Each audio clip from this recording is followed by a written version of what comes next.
I'm going to show you how to do the Kitchener stitch, which is a stitch that allows you to seam two different parts of a knitting project. So it casts them all off in a way that it creates almost like a seamless combination of stitches by creating another row of stitches using your tapestry needle. So I'll show you the easy steps to set it up and then cast off all of your stitches. To begin, I have my two swatches here that I'm going to be using the Kitchener stitch to put them together.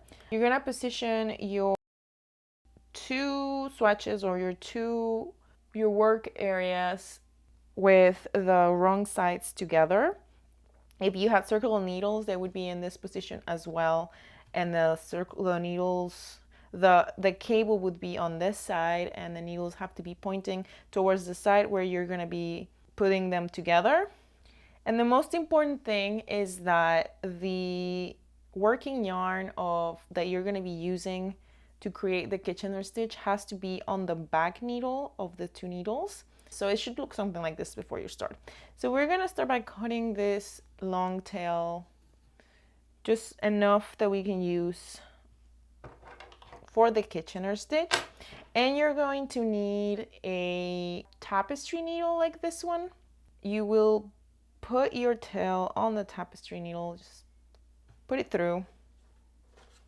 And again, this is the back needle. So before we start, we have to set up the Kitchener stitch.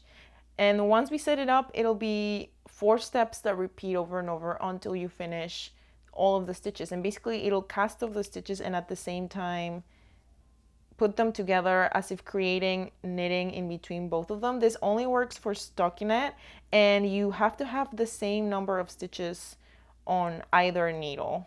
So this works great for when you are finishing a sock, for example, and you have the toe stitches, or when you're putting together the shoulder of some sort of pattern, or when your pattern calls for Kitchener stitch.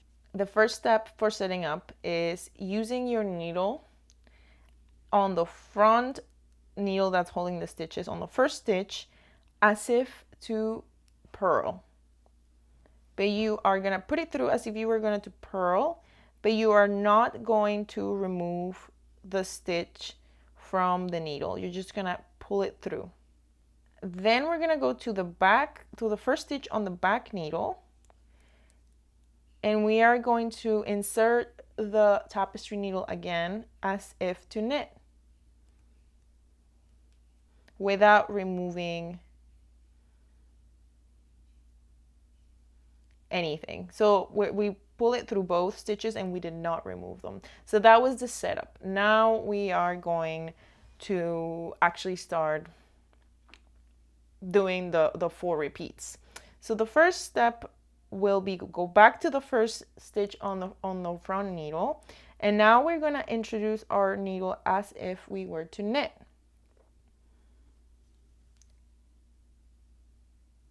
And this time we will drop that stitch from the first needle, and then on the second stitch that is now the first, we're going to insert the needle as if to purl again without dropping that stitch. Right? Now we're going to go to the back needle, and we are going to insert the needle as if to purl and drop that off the back needle. And then the second stitch that was still there on the needle is going to be as if to knit without dropping.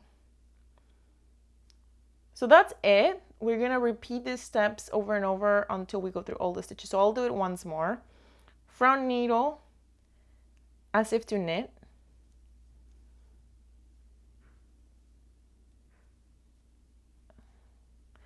and then drop, second stitch as if to purl, don't drop, back needle as if to drop again, as if to purl and drop, Second stitch in the back, as if to knit, don't drop. That's the 4 steps. Once more. First step, as if to knit in the front and drop.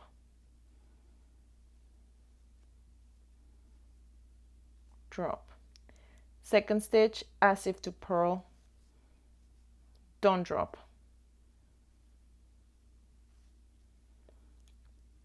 Third step, back needle, as if to purl again and drop.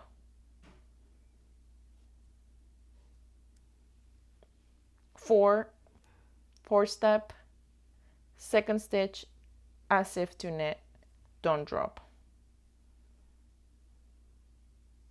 And we'll repeat it. There is a logic to it. If you're noticing, we are always on the first needle that has been already threaded.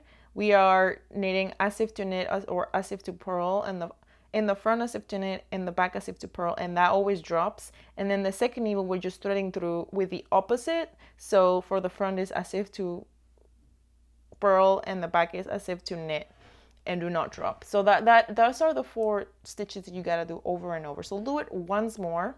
On the front needle, as if to knit and drop.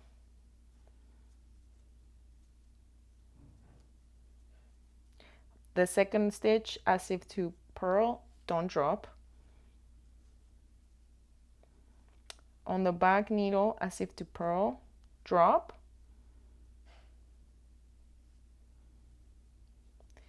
The second stitch, as if to knit, don't drop. So as you can see, with the stitches that I've finished, it basically has knitted them together as if this had all been knit as one, almost completely invisible. It created a longer stockinette stitch. But if we look behind, we can also see that it's creating the stitches in between and blending them together as if it was all done in one row. You will be using it to make this specific type of finish. This is what you do for stockinette. If you were doing knit 1 purl 1, it would be a different set of steps, but that's basically how you do it. And I'm gonna keep doing the whole row, and then I'll show you what it looks when you're done. So I made it to the last 2 stitches here. As you can see, it's been casted off almost all of it, and it's created that nice set of stitches that are putting it together. For the last 2 stitches, but I wanted to show you. So we do the same thing. We do front as if to knit, drop, second stitch as if to purl, back as if to purl, drop, front as if to, back as if to knit. And then for the last stitch on the front, we do as if to knit. There's no more stitches, so I'm just gonna drop this one, and then the back as if to purl. There's no more stitches, so I'll just drop it. And all the stitches have been casted off. It looks something like this. It's almost a perfect match. And then if you turn it around, you can see one of the stitches got a little loose. That means I didn't pull it enough. But otherwise, it looks pretty good and seamless. And it's created this beautiful seam that is almost invisible. So you can tell. So this is great, like I said, for socks, for some other seams, for example, for your shoulder seams or things like that. It's a great way of finishing off with a really nice finish. So that's how you do the Kitchener stitch. It's pretty easy. And yeah, I hope you enjoyed this little tutorial. And if you have other tutorials in mind that you would like to see, I'm happy to make them for you.